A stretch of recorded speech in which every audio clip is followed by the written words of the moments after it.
for half a century, WJPZ Syracuse has been the greatest media classroom on the planet.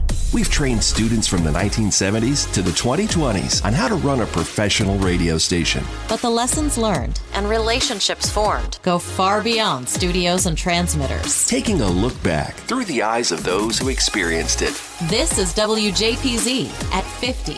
Welcome to WJPZ at 50. I am John J. Gay. Many of us who have worked in the radio industry have experienced, as Dr. Rick Wright calls it, the zig, unfortunately. But there's a select few of us who have made such an impact in the community that they serve that they're actually allowed to say goodbye as opposed to, hey, yesterday was your last show.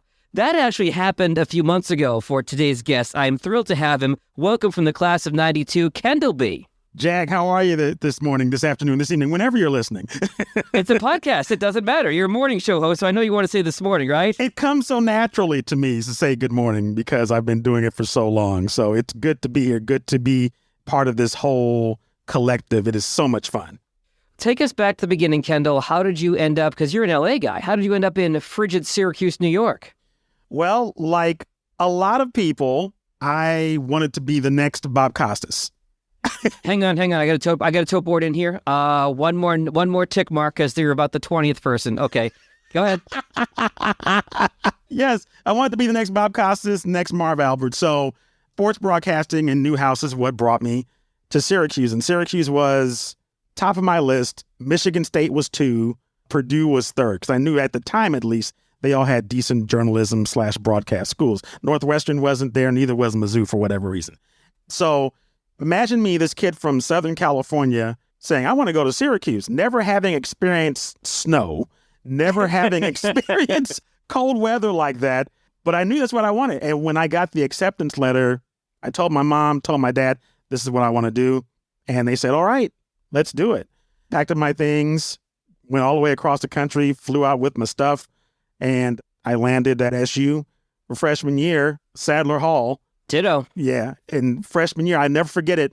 The first day that I was on campus, the first place that I went was JPZ. Really? Yeah.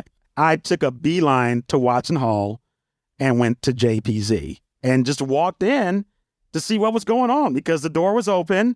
Somebody was on the air. I forget who it was. And I had this feeling like, yeah, this is where I'm supposed to be. I forget who told me the information about JPZ, but they said there's going to be an orientation. So come on through when we have the orientation. I think it was at the Hall of Languages, and we'll see what's going on. So I got the information, and then it kind of went from there. So you go to the orientation, and how do you get involved with the station? Take me through your time there, Kendall. So I went through the shadow process and did some, I guess, fake breaks or whatnot. And this was with, if I'm not mistaken, it was Lippy. It was Brian Lapis who was my guy. Okay. At a certain point, there was a position open from 4 to 6 a.m. And it was probably 6 or 7 weeks into freshman year. I had everybody on my floor at Sadler Hall up and listening to Z89 that morning. Yes. When I was on from 4 to 6 a.m. And that was my shift for not too long. It really only lasted from the first part of my freshman year into the spring, because in the spring, I got moved up to the 11 to 2 shift. And I think part of the reason why I got moved up a little quicker than some is that one morning I stayed over to do the Crazy Morning Crew because Jim Gallagher, who several of the past guests on the podcast have told you about, who was just a phenomenal talent. Nobody came in to do Crazy Morning Crew. Huh. And I just happened to be doing overnights and I volunteered. I said, hey, I'll hang around. Why not? Let's hang around and have some fun. And so he was just there doing his thing, and I was there to, bounce things off of him. And we just connected in that thing. And it didn't turn into a full-on thing, but I think other people may have heard that and said, hey, who's this kid? This freshman just came in and just did Crazy Morning Crew with the legendary Jim Gallagher and held his own. So he must have some kind of innate talent to do this. So 11 to 2 came in the second part of my freshman year, spring semester. Then I also did some midday fill-ins and things like that. So that's kind of where it was. It wasn't really until sophomore year that things really took off for me. I applied and got the assistant program director's job at that point. Mm-hmm. And that worked out very well. So I got to learn about, music rotations and putting songs on cards and things like that. But in that position was where I kind of walked into a spot where the station was in a little bit of trouble. And if my memory serves me correct, Shelvin Demps was doing the Saturday Night Dance Jam and Sunday Night Love Flight. You know, as Z being the station that was trying to teach students how to do, radio as it goes, we didn't have a lot of block programming, but Dance Jam and Love Flight were kind of block programs, more in the R&B sense. But if I remember correct, I guess Shelvin, as a college athlete, who run out of eligibility. And the current management of the station wanted to say, okay, we want to make sure that these are students doing this, not somebody who had been a student but is just living in Syracuse now. Okay. So at some point, they said, okay, Shelvin, we have to move on. And they looked at me and said, hey, you probably know how to do this. So I got thrown in to doing Dance Jam. And what was supposed to happen is one Saturday I was supposed to go in and kind of shadow Shelvin and see what was going on. And I went in and he wasn't there. So he pieced out. Yeah, I was the guy there to do the show. And I did Dance Jam that night. And Dance Jam was your mix of hip hop and R&B and dance music. And I kind of got thrown into doing that. And that became really my thing for sophomore year into junior year. And then in the senior year, also in the assistant program director mode.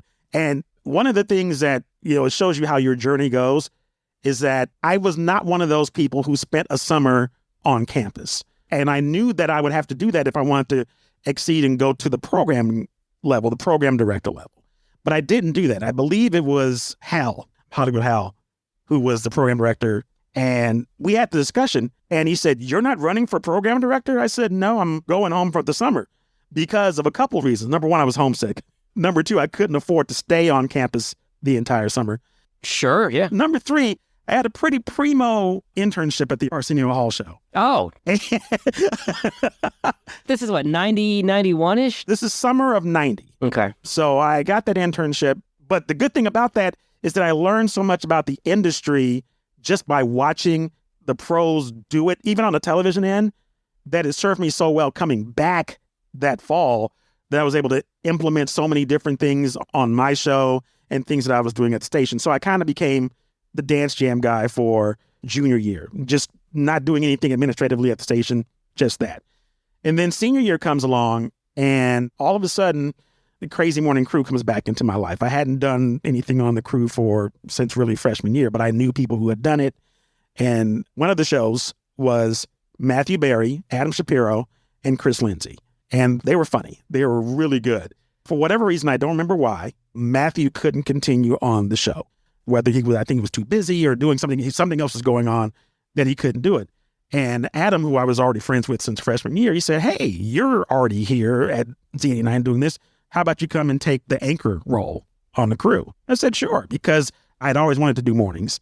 So Adam, asked me to come on the show and anchor the crew for senior year. And it worked. I mean, I already had a good rapport with Adam because we were both the Newhouse kids that weren't initially Newhouse kids. We both got admitted to arts and sciences. We didn't get into Newhouse initially. So as freshmen, both of us just kind of connected and said, okay, we're going to do this. We're going to get into Newhouse. And both of us did sophomore year. The proverbial chip on your shoulder, yeah. Yeah. So we had that connection. And then I knew of Chris Lindsay, but I didn't really know him. And we just all hit it off and did such a fun job at doing Crazy Morning Crew twice a week on Wednesdays and Fridays. And then I did my Saturday show for the Dance Jam. So that's really where I was. So I was really more so of on-air personality content creator than an administrative person at the station. And I know there's so many stories about my era of so many things going on, but I was kind of that guy who's like, okay, as long as the station's on the air, I can still come and do a show, which is kind of on my part seemed a little silly because I know that there were people behind the scenes doing God's work to keep the station on the air from an engineering standpoint, from a programming standpoint, and from a financial standpoint. So bless them for everything that they did to keep people like me who was just interested in being the talent, if you will, on the air to do my job and do what I needed to do. Well, and we're covering a lot of that other stuff in other episodes of the podcast, but today we are here to talk about you, Kendall. And I've got to imagine that in your on-air career, those moments like All of a sudden, morning show co-host doesn't show up. All of a sudden, Dance Gym host doesn't show up. I've got to imagine that has served you well in your on-air career over the past 30 years or so. Yeah, and that's one of those lessons that I learned is there's a rap song by the artist Sugar Free, and it goes, if you stay ready, you ain't got to get ready. And I've kind of taken that, and I've seen so many times throughout my career that that's the stance you have to take. And anybody going into anything that they really want to do is prepare for that moment, because the crew with Jim Gallagher, the Dance Jam, to come in and just be a part of a newly formed crew with somebody, someplace, some things that you didn't really have any kind of synergy with. The same thing happened to me when I got my first professional job in Greensboro at 102 Jams, WJMH. It's so spooky how similar it is. The morning show producer didn't show up one morning. My first professional job out of Syracuse, a year after I graduated, I moved across the country again, moved from Los Angeles to North Carolina to do overnights, 12 to 5:30 in the morning for $12,000 a year. But I did it because it's what I wanted to do. And one morning, the producer didn't show up. I stayed around for the morning show, did the producer things because I had that education from Z89, from doing Crazy Morning Crew. So I knew what was needed in that sense. And the second time he didn't show up, that was when I got the producer job at the morning show. That's when I stopped doing overnights and became the bona fide morning show producer. When the morning show hours were actually an improvement to your schedule. Much more of an improvement. Yeah, absolutely. So yeah, that's part of the thing that I really take with me from JPZ is being ready at any time to take that leap, because when you don't, that opportunity could pass you by. I could talk for hours about how many times this happened throughout my career, but those are just a couple. So take me through your career. So you started in Greensboro, you started on overnights, you end up producing the morning show. Where do you go from there? So in Greensboro, I produced the morning show, and I also became assistant promotions director. So you can imagine those hours. You're up at, you're up at 4 o'clock in the morning producing the morning show, and then who knows? There's a remote here, there's an event here, and that could be anywhere from noon to 2 or from 4 to 6 in the afternoon. So it was a little nutty to begin with, but I was young and dumb at that time. It was 22, 23 years old. You don't need as much sleep at 22 and 23, and you can survive on fast food and everything else. Yep. And I did.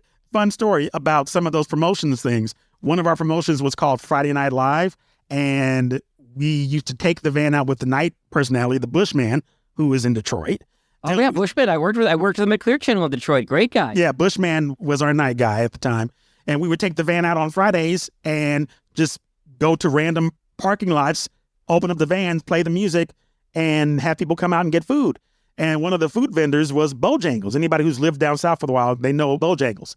So I recall, because I was not making a bunch of money, I would take some of those Bojangles sandwiches home with me and use them throughout the week. I would scrape off the mayonnaise and the lettuce from the sandwiches and put the chicken patties in the freezer and warm them up. It's like, that's my protein for the week, and get some ramen noodles or some rice, and I'm good to go. That is as radio a story as it gets, Kendall B. Serious radio stuff. So after a while, Bushman leaves Greensboro and goes to Detroit, where he's been for years now. And the night show was open, which is the spot that I had really wanted to begin with when I went into Greensboro. And the program director said, all right, it's your chance to do it. And I took it on in 95. It was Kendall B's Night Train. It was hip hop heaven, flamethrower, Biggie, Tupac. God, that era, yeah. Wu-Tang, all that. I mean, that's what it was. And the emergence of Southern hip hop, it was just an amazing time to be doing a night show when night shows really mattered to radio stations. Yes. And it was so much fun. But after that, after a while, and I also got my sports in because I also did sideline reporting for North Carolina A&T University, because the station had a contract with the university. So I came in and started doing sideline reporting for them. So I was doing quite a few things, and also became assistant program director. So you're juggling all kinds of balls there. Eventually, you get that itch. You're like, I want to move. I want to do something. And I applied for so many different things. I applied to go to the station in Denver, which was KS 107.5. Mm-hmm. And I applied for the night show because I knew that I could do the night show. I knew that was my thing. So after a while, I didn't hear anything back. And sadly, in 99, what happened was Columbine. Right. In Denver. And everything, any links that I had to go there, it kind of shut down. The program director at the time, Cat Collins, says, hey, I like your information, can't do anything right now. Turn around all of a sudden out of the blue. November of 99, he calls me. Says, I don't have nights open, but I got middays. Do you want it? And I had to think about it for a second. Okay, I can get closer to home. I can get to a bigger market. Right. Okay, let's do it. So on a wing and a prayer, it was like a 2-week turnaround, 2 weeks notice. I put in my notice and packed up all my stuff and moved to Denver, another city where I had never been to, another city with snow. Imagine that. So I get to Denver, I do middays, and there was a lunchtime show called the Back in the Day Cafe, which Cat Collins essentially let me program. He said, okay, here's the music, here's what we got. We're doing, 80s and disco or whatever it was at the time. And so this is in my wheelhouse. I can do this. So I essentially took requests and programmed my own shows. I kept a binder of all the songs I played when I played them. And that was fun. That was kind of the highlight of that. Eventually, there were some changes at the radio station. There was a morning show that was there, and there were some contract issues. Again, that whole parallel, staying ready. Yeah. Because I had done the Crazy Morning Crew, because I had produced a morning show in Greensboro. Like, I can do this. I can be an anchor on this show in, market 18. So I did this as a part-time thing because somebody was out, just filling in. Sure. And then all of a sudden, one day, Kat comes to me and says, hey, we're letting Rick and Jennifer go. And then we're keeping Larry. Rick and Jennifer were like the main two. Larry was, he was also on the show at the time. We need you to come in and just kind of fill in. August 1st, 2001 is when I got thrown in there as a fill-in. And I stayed there for 17 years. Yes. A permanent fill-in. We established the Larry, Kendall, and Kathy show, and we had so many cool memories there and did so many big things, and people still talk about that show to this day. People say that, hey, I miss you on KS. That's been like 5 years ago since I left that station. That just shows you the impact that we had on the market in that community there. So that was a lot of fun to do that show, and the stressors of doing mornings and all that kind of stuff, that's all there. But I really feel honored and privileged to have done that show for as long, because that's what I really wanted to do morning radio. Contracts came up at a certain point, and there was there were some conflicts between me and the other team members with just how things worked out. Yeah. And so I was let go first, and then they were let go. And I was kind of dangling, on the beach, got the ziggy on that one, as Professor Rick would say. Yep. But right around the corner was another broadcaster in Denver, was Max Media. And the GM at the time, Jeff Norman, said, hey, I want you on my station. I said, hey, that's cool, but I got a 6-month non-compete on top of the 3 months I got to sit out to end my contract. So I had to wait 9 months in order to work for him without getting into any legal issues. Got it. And I also told him, hey, not for nothing, I really want to go home. I want to go to Los Angeles. And my wife and I had made the decision, we're selling the house, we're moving back home for family reasons, for quality of life reasons. And he said, okay, well, you can do the show remotely and you can come back for big events. When he told me that, I said, sure. If you could wait until September till my contract stuff is up, let's go. That was 2017. That's even before COVID. Remote stuff was just starting to happen before the pandemic. Yeah, I was COVID-proof before COVID happened. I was doing a show back to Denver every single day, for the most part, for 5 years, except for the times that I was actually in the station, which was quite a few times a year. At least once every other month I was there for a week. On top of that, during my sabbatical, I got linked up with Futuri Media, which is a very influential company as far as technology goes with radio, and now into other forms of media. And I started writing, which is something that I knew I could do, but I didn't know I could do that well. And I started writing show prep for them, for their Topic Pulse service. So I started doing that. And because I had a contact there, somebody I used to work with in Greensboro, Chris Abrams, who's now programming in New Mexico, he said, hey, you're good at writing, but I need you to do some more stuff for me. I said, okay, what else? I need you to help me train some of these stations to use our products. And it's always been an inclination of mine to teach. And that raised so many ideas in my head. So I started teaching how to use Topic Pulse, how to use their podcast service Post, how to use their mobile app, all these things. I became that guy. And it was something that I never thought I would walk into as far as this business goes.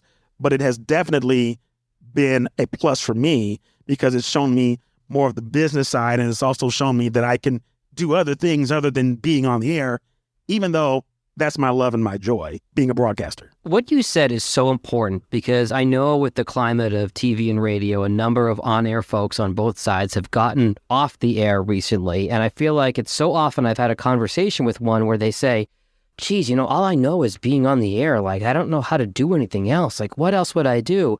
And I had to discover this for myself a couple of years ago too, but being on the air, going back to what you learned at JPZ, but all throughout your career as well, you know how to think quickly on your feet. You know how to communicate. You essentially know how to write because you're writing the show prep. You're writing the show when you're on the air to begin with.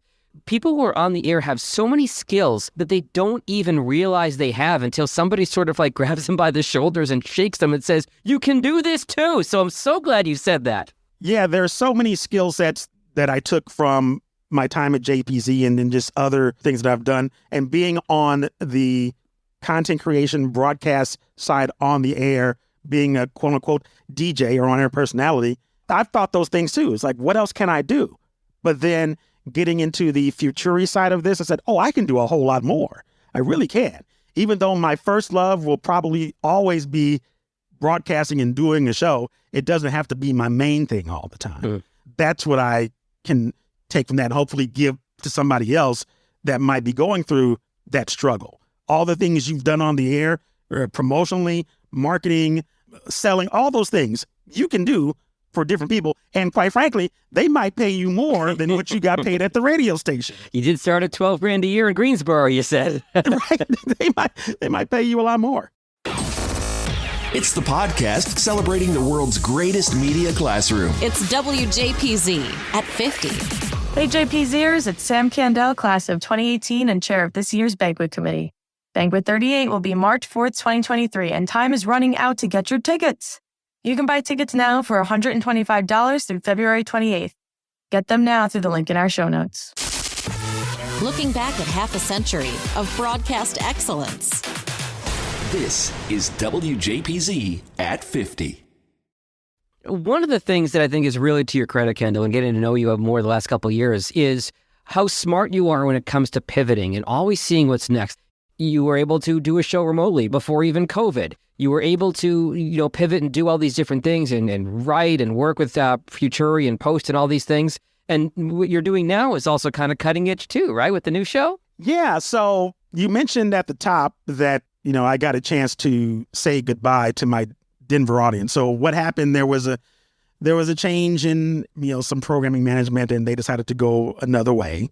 Although I probably could have stayed at that station jamming 101.5 in Denver the rest of my career because I loved the music, loved the atmosphere. They decided to go another way. So what they did, and I do give them respect for this, they let me have a final show. Yeah. And like you mentioned, most on-air personalities don't get that if they're being let go. If you're retiring, sure. If you're being let go, heck no, because they don't want you, talking about the company or anything. They let me have that show. I essentially programmed my final show, music-wise and everything, and it turned out to be quite the doozy. We'll link to the YouTube video in the show notes, by the way. Yeah. And I had my last break. I put it up on my YouTube channel, which I also started this year, just doing some things. But then, so I get off the air on that Friday afternoon. It was September the 2nd. And I feel complete. Everything is done. And then I just start looking at what else I want to do. Now, I do have the Futuri position that I'm still doing. So that is still bringing me, good vibes, good income and everything like that. But obviously, when you lose some income, you want to try to fill it up with something else at some point. So I'm still kind of looking for that thing. But then all of a sudden, I'm watching Thursday Night Football on Amazon, and they run this ad, I think it was with Lil Yachty, that talked about AMP. What is AMP?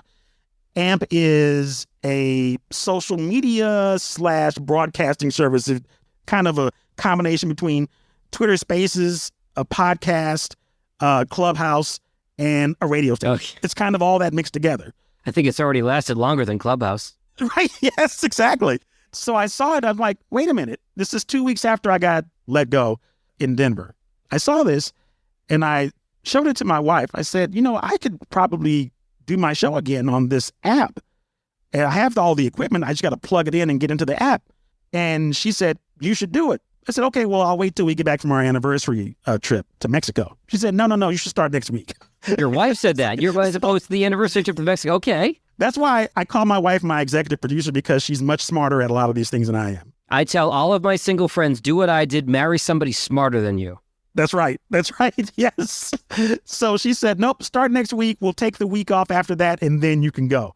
So AMP is amazing for me because I have so much freedom to do essentially the show that I want to do. Now, yes, there are some limitations as far as some music and, how we traditionally do radio and segues and sweepers and things like that. But it's okay because I can tell the stories how I want to tell them without a program director looking down the hallways like, hey, that was 10 seconds too long, or you shouldn't talk about those kinds of things. And I can also play the music I want to play. I mean, it's kind of a variety type of week. I have different themes for different days. I can play R&B, classic hip hop. That's kind of the base. But I also, on Wednesdays, I do what I call Wild Card Wednesday, where I open up the floodgates for any kind of musical genre and really cut loose and let loose. So it really is providing me freedom. And Jag, here's the thing that really spoke to me. My wife, who is my rock, she told me after hearing me do these shows on AMP, said, this is the happiest I've heard you on radio in years. Wow. Which is amazing. I thought I was okay. I thought I sounded happy. I thought I sounded fulfilled, but I guess I really wasn't, because I wasn't really telling the stories like I wanted to tell them, playing all the music I wanted to play. And that's what this does. And at this point, several months in, it's more than just a holdover for me until the next thing. It's kind of something that I want to make sure that builds up and gets stronger to see where it can go, because it's obviously backed by a big corporation, Amazon, see what they do. And this is maybe like a ground level thing with YouTube. YouTube started here and then they took off. This could be like ground level for this kind of broadcasting, this kind of content creation, and then that'll take off a whole other level. So I'm really having a good time doing it. I don't have to get up early in the morning anymore to do this, but I do, because I love what I do. So it's live during AM Drive on the West Coast. It's AM Drive West Coast, 6 a.m. So I'm up at 5 a.m. doing show prep, getting music together. I pick my own music. I get my own topics that I want to talk about. And I go usually for about 2.5 hours, because I have my other work to do for Futuri. In the meantime, in between that, I'm doing this show, which is not only brought people from Denver that used to listen to me back in, but people from across the country that I didn't know. So I'm kind of doing my own version of syndication, which is crazy. I'm reaping the benefits of that by building another audience, and hopefully people that hear that can say, hey, I like what this guy's doing. Let me hear some more. And maybe somebody who is out there for some, forward-thinking broadcaster or whatever could say, hey, this guy can do this, and so on and so forth. And maybe that could be the next thing. Or maybe I just stay at AMP for as long as I can and see how that goes. So on the technical side of it, just so I understand, because I'm not as familiar with Amazon's AMP platform, so you can play full songs because you get access to Amazon's music library, so you can play the full songs. And how are listeners interacting with you through the platform? So there's an app. So that's the main way to get in. And right now it's just on iOS devices, Apple devices. However, they have a workaround where you can stream the show on the website onamp.com. So when you're on the air, you can scroll through and find who you're looking for. And you can also listen to the show on Alexa. Of course, she lights up when I say her name, but you can listen to it on Alexa. And anybody can do this, which is the great thing about AMP. This is not just for people who've been in the broadcast industry like you and I, but anybody who wants to get on and play music and talk however they want to talk, they can do it. All they need is like a USB microphone, plug it into their phone or their iPad and go. It's so simple. I just happen to have, better equipment than most just because I needed to. And it makes my show sound a little bit more polished, a little better on the fidelity side. But yeah, it's really interesting that this technology came up at this time. And it's been around since the start of March, but I didn't know about it until September when I needed to know about it. Once I found it, here I go. It's funny how those things work out. So what's interesting too is you talk about the farm system for radio. Obviously not you who's been doing this for professionally and at a high level for a long time, but those overnight jobs like you had in Greensboro, they don't exist anymore. Outside JPZ, I don't know where the training ground is. Maybe this is an opportunity for, younger folks listening to get into this and play with this, and maybe they get discovered by, radio programmers in places. Just like they're getting found on YouTube and TikTok. Maybe this is the next place for them, and then a place for seasoned professionals like you to do a show without, like you said, a program director standing over your shoulder. That's a great observation about younger talent wanting to do something because, those opportunities aren't there.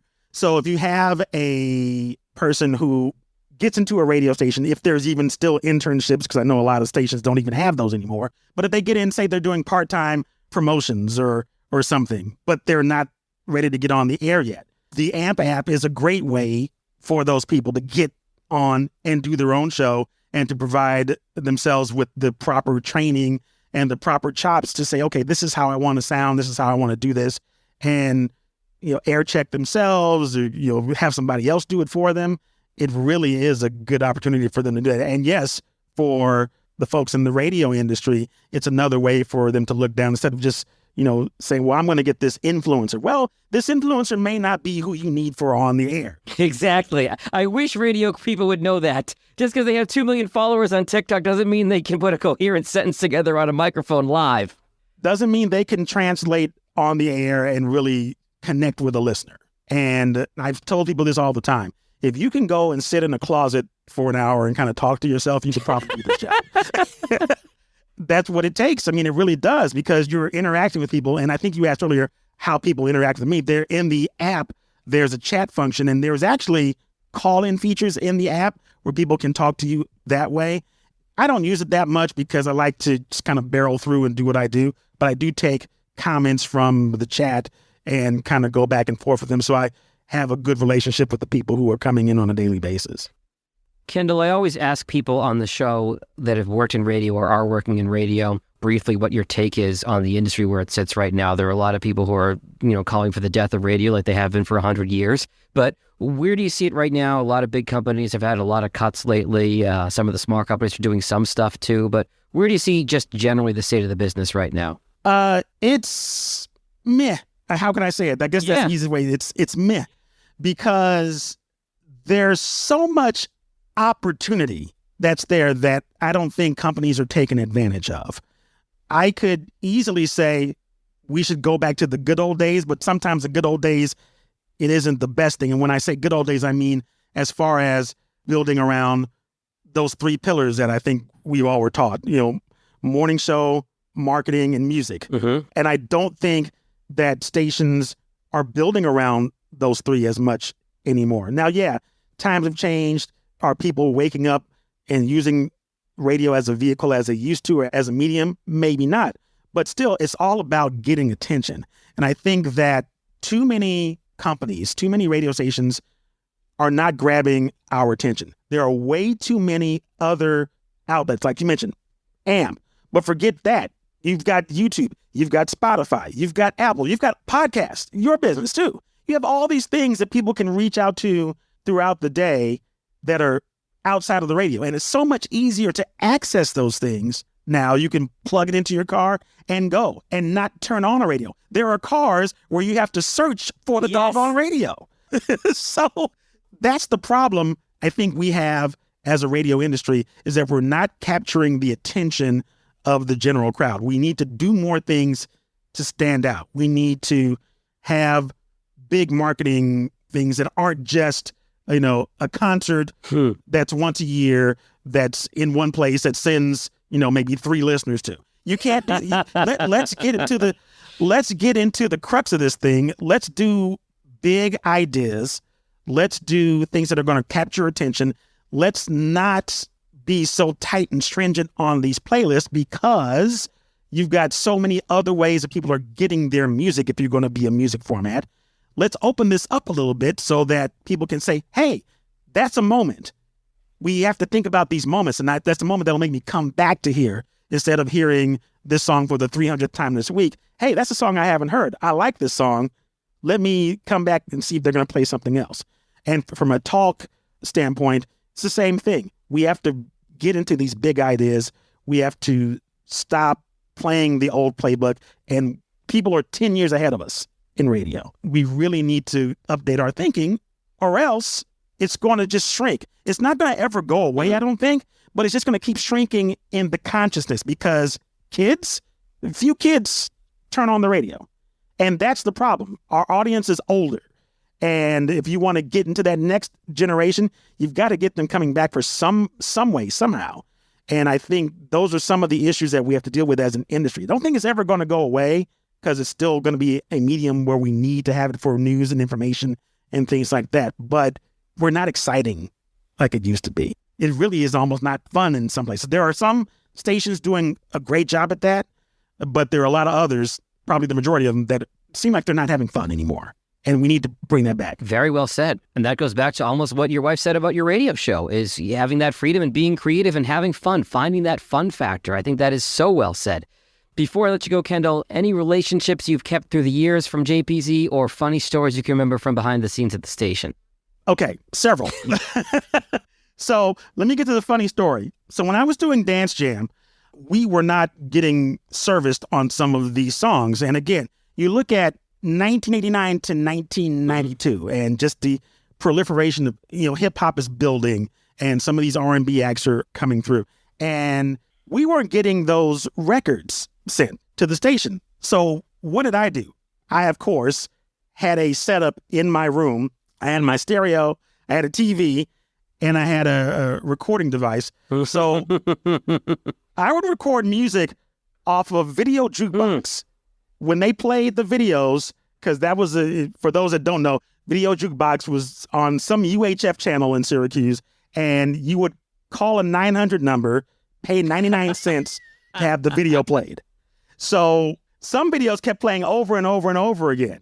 So I remember one song in particular. It was Digital Underground's Do What You Like. We didn't have it, and I wanted to play it. So I recorded it on my tape deck in my room, brought it to JPZ, brought it to the production room, and played it off a cassette. I didn't put it on a card, but I played it off a cassette. And there were several times where I had to, in the Watson studio, had to hit a sweeper, run to the production room, and hit play on a tape deck because I didn't have a song. And so that is just crazy to think about it. On those nights and those days where there was nobody else there, that's what I would have to do. Another funny story is, this is, full on OG DJ stuff before we had computers. When Nature calls. And I remember one time Nature called and I had to go. I had to answer. So what do? It was Saturday night. There was nobody else there at that particular point. And I grabbed out of the crate Rapper's Delight. 15 minutes of Rapper's Delight. And I played the entire, it fit in the programming sense, it fit in Dance Jam. So it was 15 minutes of the old school classic Rapper's Delight from Sugar Hill Gang. And it gave me plenty of time to race down the hallway, take care of what I needed to take care of, come back, and the song still had like 5 minutes left. So that is OG old school stuff. If you worked in radio in the 90s or 2000s and don't have a story like that with a long song, you haven't worked in radio in the 90s and 2000s. You haven't done it. Yeah, you haven't done it. I will say there's a couple of levels to your other question as far as lifelong friendships and relationships. I have to say that I am so proud and thankful for the relationship I have with Shanti Das and Dion Summers, because both of them came after me and both of them came in to the Dance Jam on Z89 as fresh faces, as wanting to do things with that show. And you got to know, Jag, at that particular time in Syracuse, there was no other outlet playing the kind of music we were playing. Right. We're playing Public Enemy and A Tribe Called Quest and artists like that. And you had these students that have come from New York and Atlanta and Baltimore and Detroit, that they were used to hearing these kinds of things. They get to Syracuse, they don't hear them. So at least for once a week, the students and then the city at large could hear this music. And people like Shanti, who had already done like internships in Atlanta, and we know her dossier of working for LaFace and all these kinds of things. She came in and was doing so many things. And then Dion also coming in at a very young level and doing Dance Jam things. And we see where his career has gone to. So I'm just honored to know them and kind of be like a mentor to them. I mean, I just unlocked the door. They walked right through and did what they had to do. So that was pretty amazing. I mentioned Chris Lindsay and Matthew Berry, Adam Shapiro, lifelong friends. Josh Abrams, who just basically, he did news and some other things at the station, but we become long friends. AJ Mass, who also works for ESPN now. Those are people that I connect with on so many levels nowadays. And Kelly Foster Shapiro. Yeah. There's so many names I could run through, and I hate to miss anybody, but those are ones that really come through. Dan Kramer and Matt Freeman at that point too. Just so many great people like you and Lippy. Gosh, T-Bone, Mike Tierney, who was big in my era. There's so many people like that who I may not have talked to in a while, but they meant so much at the time.